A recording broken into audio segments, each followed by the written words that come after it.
Hey, good morning, Rachel. How are you? Good morning. How are you? I'm fine. Thanks for joining us this morning. Thanks for having me. So we're thinking about fall. We all want to look like the celebrities, but of course not spend as much money as they have. How can we do that? You don't have to. You don't have to. Nobody has to. Okay, so what should we be looking for?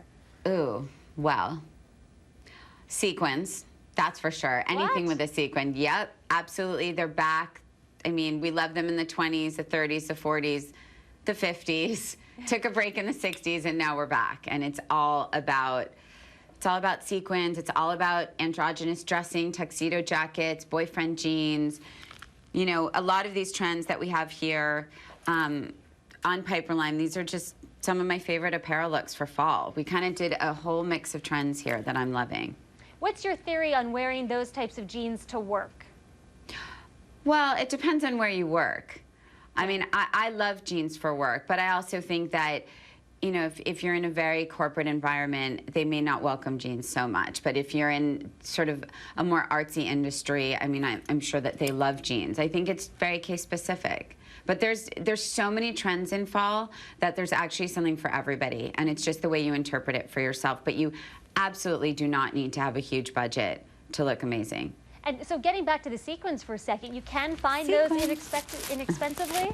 Absolutely, absolutely. Well, I think the idea is that you look at many of the things you see on fall's fashion runways. You look on a site such as Piperline, and you look at the trends across the board.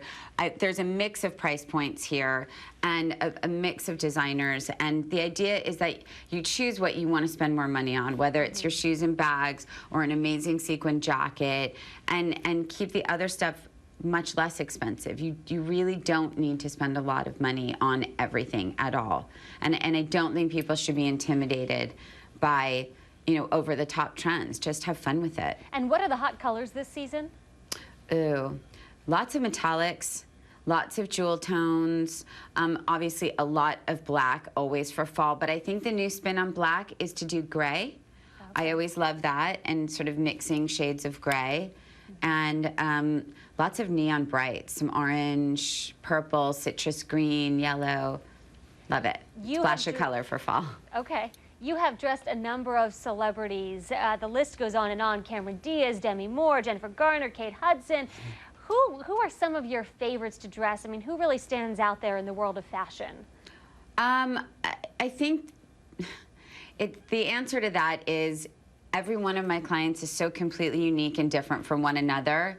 And I really love working with all of them for completely different reasons, and just kind of reinventing their looks every time they go out on a red carpet. And we have so much fun with it. And truthfully, I couldn't do my job without them. They inspire me every day to do what I do. And so when I'm looking at the runways and trends and things like that, it's like, you know, I get so excited by the thought of them wearing it. And, you know, I think they all look great, but I'm biased. It's sort of like picking your favorite child. You can't really do that.